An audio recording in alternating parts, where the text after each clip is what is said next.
Hello there, my name's Tom Wiggins. And I'm Emily Elias, and this is Desert Island Dips, the podcast where we pit condiment against condiment and ask, if you were trapped on a desert island, which 5 dips would you take with you? Gets more dramatic every time. The list so far: ketchup, brown sauce, English mustard, sriracha, and the fun, unknown, Abkhazian favourite, ajika. If you haven't listened to that episode, go back. Get ready to fall in love with a hot sauce. I'm pretty sure you don't know what it is. They are the top 5 condiments that we are taking to our fantasy island. This week, Emily, we're doing something slightly different. We are doing something slightly different. So while I was in Russia having a wonderful time learning about ajika, this wonderful guy named Mark O'Leary was like, hey, my friend Renae Bunster makes this hot sauce called Shit the Bed. And I was like, Whoa. You've got me. Do not swear. You got me at my friend makes a hot sauce. So Mark lovingly put us in touch, and Renae was so kind, and she sent us some samples, and all the way from Australia, this is the first time. A distribution center in Los Angeles, but Australia. This is the first time that we've been able to leverage our position as condiment critics and commentators to receive free product, isn't it? Well, actually, no. The second time for you, the first time for me. It's very exciting when you get a box of sauces that arrive on your door and that somebody has lovingly posted for you to try. I'm eager to hear what you want to think about it. It's like a weird badge of honor. It's the respect that we've been craving all this time. All I've wanted in my life is to be respected. And Renae Bunster gave me that validation. There's one person now. I think she's awesome. What do you need to know about Renae before we get started into this? Well, she's going to tell us the story in a minute, isn't she? I think so. Well, she was a former Australian. journalist. Yeah. She's Australian, former journalist, and now she makes hot sauces. She's a wonderful gal. And it's the life story that we all wish we could tell, I think, isn't it? So far, I mean, not to get all Natasha Bedingfield, the rest is still unwritten. But okay, right. lovely journey she's on with an overtly hot sauce. Shall we hear from her now? Yeah, let's listen to our chat.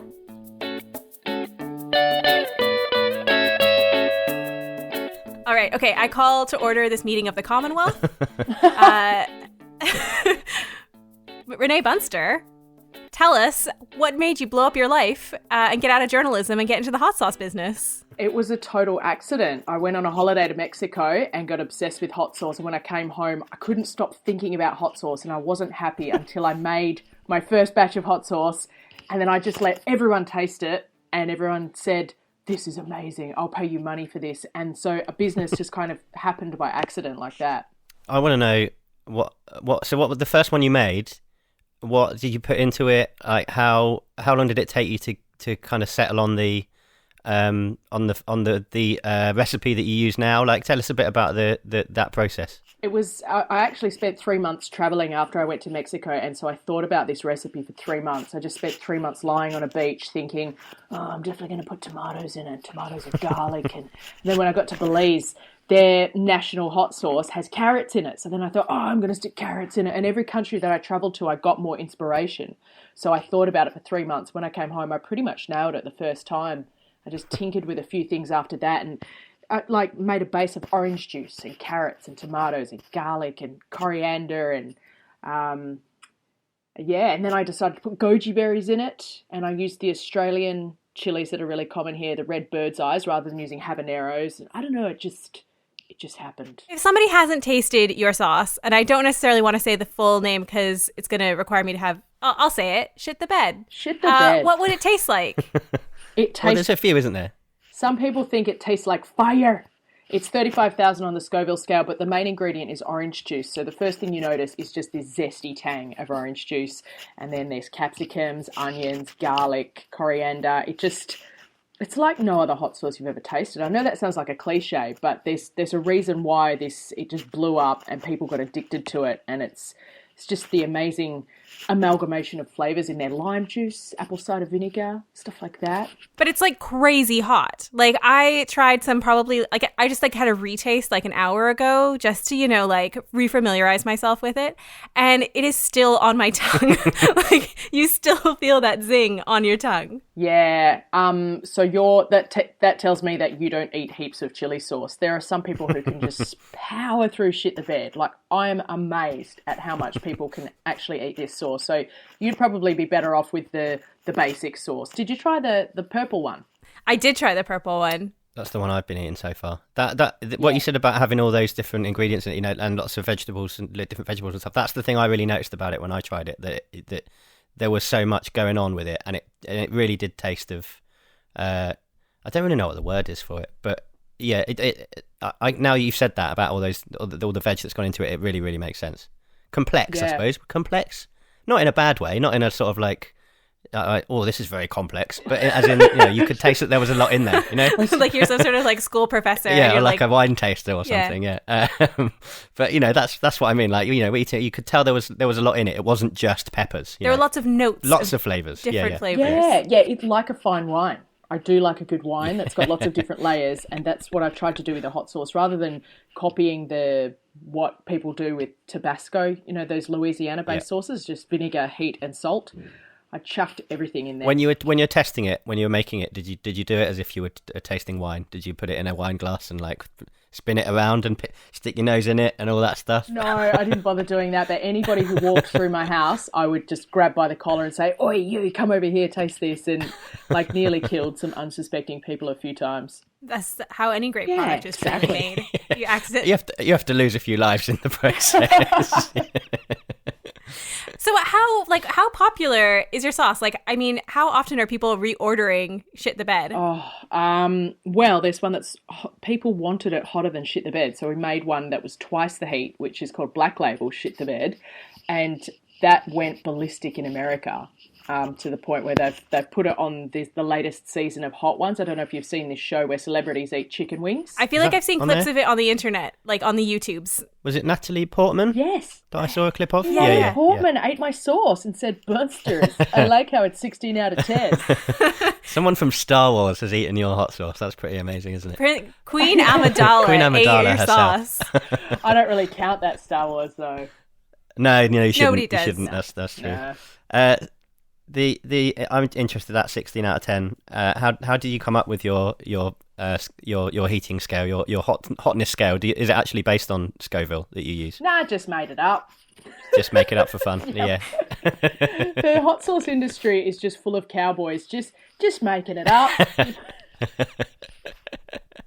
Well, we were talking the other day about like hot sauces in the sense that like, in England they thought garlic was spicy in the 1970s, and now there's been like sort of this like renaissance of hot sauces, and everybody seems to be trying to like jump on this bandwagon and get like a different sort of variety in there. And if you look at like hot sauce listings, they'll have like 250 different sauces deep. How do you make yours actually like stand out from the giant like onslaught of hot sauces that are coming out right now?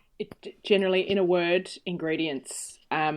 What you find when you go into the food production business is that there's so much pressure on you to make the product as cheap as possible. So people cut corners and do things like put it in plastic bottles. They'll use dehydrated ingredients and just add water to them rather than using fresh ingredients. The list goes on. Rather than using fresh lime juice, they'll use reconstituted with preservatives and things in it. And the more corners you cut, the more your taste just gets destroyed. You know what I'm talking about. When you eat a good sauce and then you eat one that was $2 or like £1 in Sainsbury's, and you could just taste the difference. And so that's how I've stood out, is by not cutting any corners. And I generally say, is that going to be expensive? And if they say, yeah, that's going to be really expensive, I say, good, do it. Because that means I'm doing something different to everyone else. I think, and I think that particularly comes through with hot sauce as well. The cheaper ones, there's sort of a bit of an artificial sort of sense to the heat. Some are terrible. Whereas the better ones, you can actually taste that there's actual chilies and stuff gone into it, rather than just sort of some sort of weird sort of synthesized flavor to it. I was going to say, is there a sort of among the makers of hot sauce, is there a sort of arms race to sort of make the hottest sauce available? Yeah, there is actually. I don't really participate in those kind of games.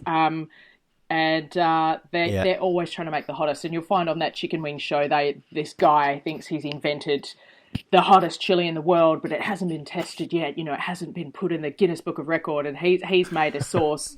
But people have extracts, you know, where they boil down the chili and get the extract out.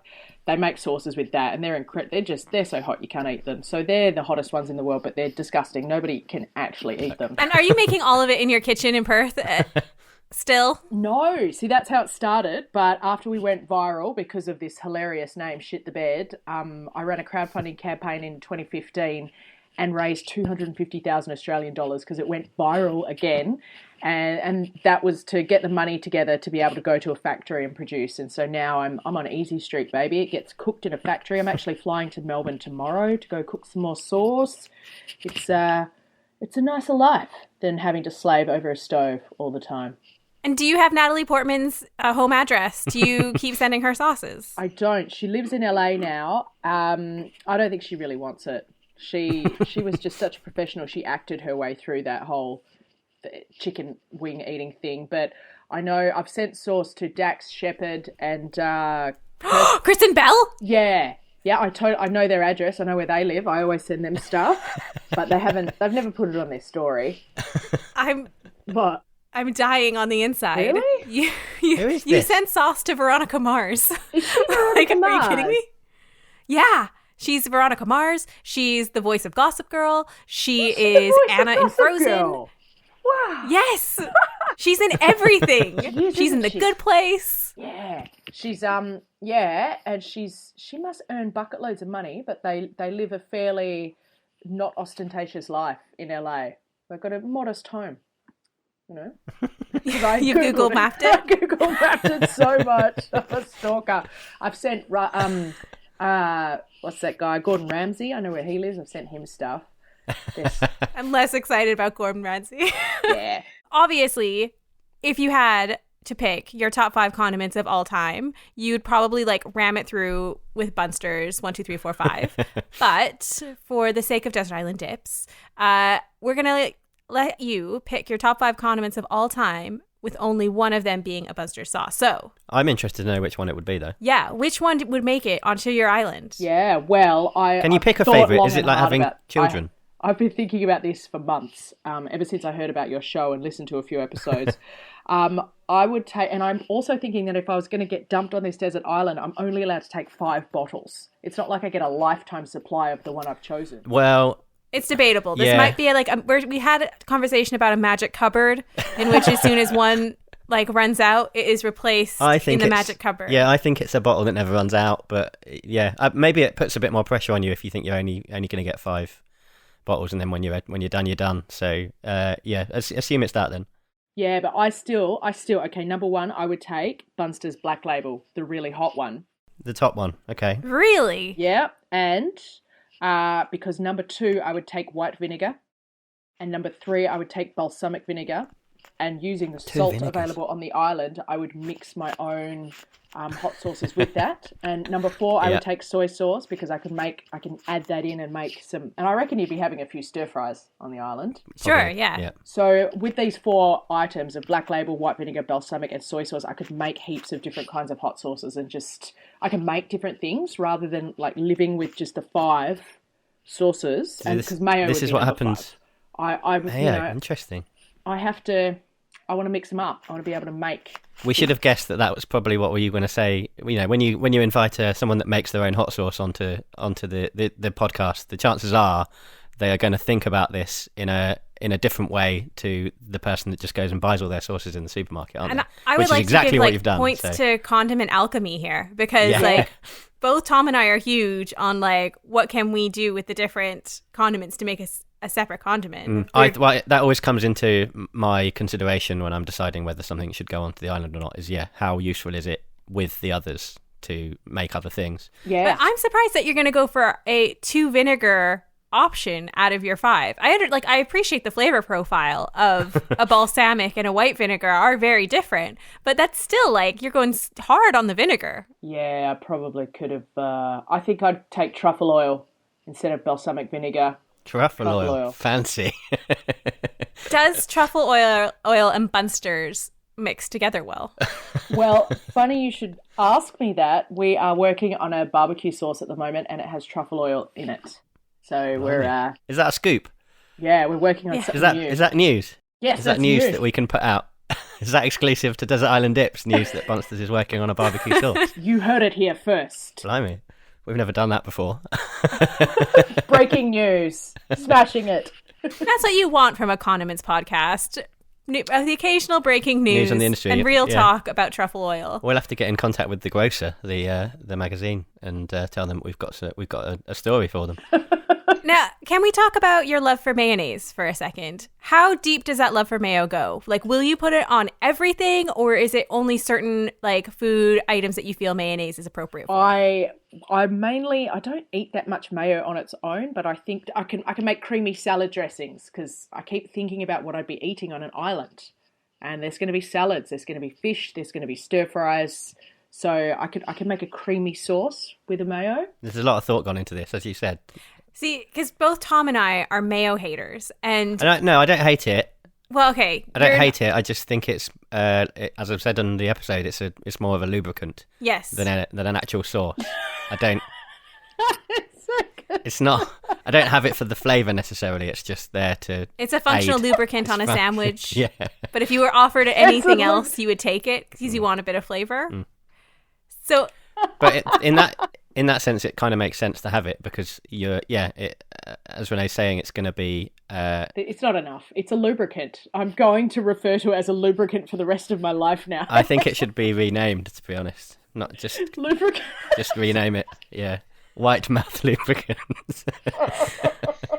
It might not sell so well. That's no, the only problem. I feel like for all the kids who've just gotten their like sex ed classes cut from their public school curriculum, this podcast is going to open up way more questions. Oh God, so funny. Yeah, that's we don't work in branding and marketing. You clearly don't work in branding and marketing. We'll just call it mouth lubricant. One day, yeah, mayonnaise won't be real mayonnaise. Then it'll be replaced by when we after Brexit, when we live in this horrendous dystopia. We won't be able to buy mayonnaise anymore. We'll only be able to buy white mouth lubricants. White mouth. And all for blue passports. If you had like an honorary mention section for your condiment island, your top 5 condiments, like, do you have anything else that you would like to give an honorable mention to Anything that wouldn't that, quite like, make it on? Just missed out. Yeah. And something sweet. I do like honey. Is honey a condiment? Does that? I think honey is a condiment. You're more liberal with your definition than I am, so you're okay with that, whereas I probably wouldn't be. You wouldn't eat honey with a spoon. That's not the only thing. But It's free. Yeah, carry on. Yeah. Well, it's more the fact that I'm constantly thinking about all of these stir fries and salads I'm going to have on the island, and whenever you make something delicious, it has to have the 6 pillars of flavour, in my opinion. So you need your spice, you need your salt, you need your vinegar, umami, sweet, and then you need flavours. And so if I had my black label there, I'd have my spice and my flavour. But I just don't have anything really sweet on my list here. So, and honey, I mean, it'd just be a nice refreshing drink with some coconut water on the island. If the water doesn't taste too good, you just sweeten it up with some honey. Honey's good for you. Plus, if you're like running on a low blood sugar and you just need, to make something to power you through to make that fire, little dab of honey. Yes. I mean, life on the island now seems to be quite difficult. I thought it was sort of, it was a dream. But you're saying you have to power through to the end of the day by eating a little bit of honey. I'm not sure I want to live there anymore. Have you ever been to the wilderness? Yeah, but it's a fantasy, isn't it? It's a fantasy wilderness. I just keep imagining Lost. When you guys talk about the desert island, I just think Lost. There'll be a hatch somewhere, and in that hatch will be the 5 condiments. So you don't even get them straight away. You have to find the hatch before you can have your 5. That's it's not fair, is it? And they had a massive bucket of mayo, and that's what kept the fat guy fat. Oh my gosh, Lost is making so much more sense now. It was all about condiments all along. Mouth lubricant. White mouth lubricant. Renae, before you go, do you want to say where people can get Bunsters from? Oh, yeah. if you want to buy some of my delicious hot sauce, we ship it all over the world, whether it gets shipped from LA or from Sydney. Go to bunstersworldwide.com. Worldwide. Wide. Wide. Wide. So that's the story of Bunsters. It feels to me like it's quite aspirational, isn't it? Like sort of a follow your dreams kind of, you can do anything story. If you make a dream on a sun lounger, especially if it's about a condiment, you can make that dream come true. I would say a very, very inspirational sauce. Yeah. What do you? I mean, we talked largely about shit the bed there. Our rate of swearing is it's through the charts, through the roof this week. We talked mainly about shit the bed there, but obviously we also mentioned the sort of entry level sauce, the 7. I think it's 7 out of 10. 7 out of 10. Yeah. 7 out of 10 hot sauce, which is the one that you can really that I've tried, and you can really taste all those wonderful ingredients vegetables. in there. Yeah. What I mean, you said that's maybe on your ceiling of hotness, right? Well, I feel like it's very enjoyable, and it's not like when you eat it, it's like painful to eat. Yeah. It's just like it's really strong, so it does. There is a flavour to it. Yeah, like it stays with you. Yeah. And it's not a wussy hot sauce. It's like it is there to be a hot sauce. Yeah. It's not there to be like a gentle flavoring at a Weatherspoons, like in a caddy at Weatherspoons. I mean, 7 out of 10 is not to be sniffed at, is it? 7 out of 10 is still a decent heat. I mean, it's an arbitrary ranking system. Yeah. But like, I think it's fairly like, it is hot. Yeah. Like, it's fair. It's fair hot. It's nice though. I'm into it. The Black Label is like, I can't handle the Black Label. I'm less like cartoon Emily Elias, like smoke coming out of the ears. Yeah. Chugging down milk. Yeah. Or maybe some white mouth lubricant to cool the flames. Oh, it has to be cut with something. Like, there's no way you could just, or at least for me, there's no way I could just go like full Black Label. Those Black Label ones, not just that one, but specifically those sort of super hot sauces that you get. They've quite often got names similar to shit the bed. Quite often sort of bun-based. Bun-based puns. Yeah. For me, I don't derive much pleasure from eating those that level of heat. But this, yeah, the standard one for me is a nice addition to, well, whatever you'd put your hot sauce on, really. Well, and so now that Renae is no longer on the Skype chat listening to us, do we say... I think she might still be listening to the episode. Yeah. I mean, like, obviously, she's still listening, but not like, she's not participating. Now my bit's over. Stop. Don't need to listen to the rest of this. Don't need to listen to these two idiots anymore. Oh, we're the worst. I mean, why did the internet give us a show? Oh, wait, because it's the internet. It says you can do anything. There are no gatekeepers. What do you think? Would you put it on the island? Our island for humanity? I don't. The thing is, everything that pretty much everything I think that we've talked about so far, I have tried. You know, I'm fairly familiar with it and have been for a while. Apart from Ajika, which I think I was caught up in the World Cup fever and everything, and that's why I was definitely convinced by it. It's a delicious meat rub as well. Yeah. Just it takes the place of barbecue sauce. If I think about putting it in over any of these things here, ketchup, brown sauce, English mustard, Ajika, sriracha. Sorry, listeners, you can't see me pointing at a laptop screen, can you? That's why I'm here for you. Doesn't make a lot of noise. I don't think I would take it over any of these yet. However, now that I own some and I'm, able to eat it on a regular basis, I'm not ruling out the chance of it taking a place of one of those, possibly sriracha, in the future.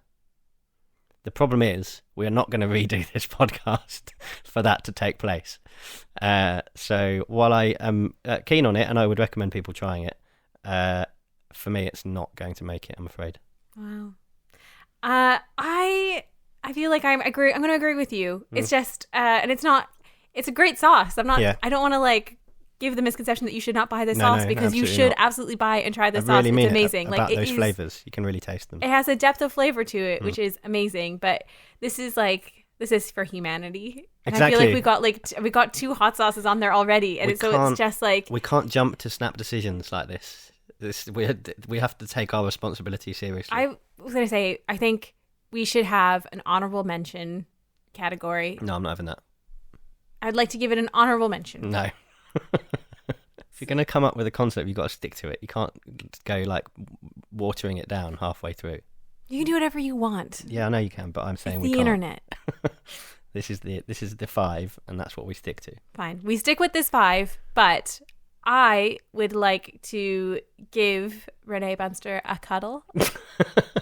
And It's not going to make up for not making it onto the island.